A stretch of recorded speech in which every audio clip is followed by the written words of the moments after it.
Hi guys, in this next series of videos we're going to look at how to compare poetry with drama. We will look at how to approach a comparison question, then compare a piece of poetry and a piece of drama in detail. We will then compare them with each other using a comparison checklist. Then we will look at how we might answer an exam-style comparison question. So, firstly, when approaching a comparison question, there are 4 easy steps that we can go through to create our essay structure. But before we do that, let's take a look at a question because it's always useful to use our skills of analysis in terms of answering the question. The question we've been given here is, in comedic literature, humour is primarily provided by the uncultivated behaviour and speech of the lower social classes.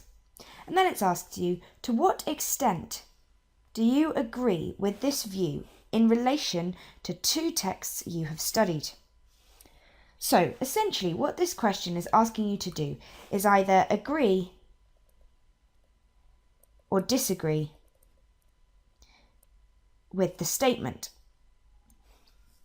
And when it says to what extent, it means that you can get an element of your own personal opinion in there when you're writing your essay. But essentially it wants you to agree or disagree with the statement, and the best answers do both.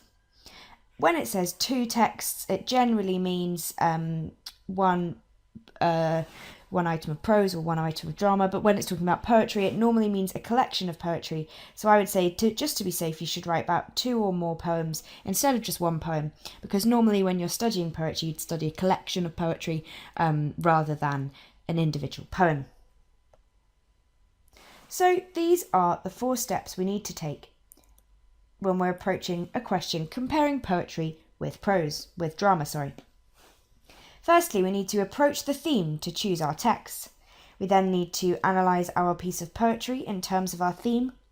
Then we need to analyse our drama in terms of our theme. And then finally, we do our comparative analysis.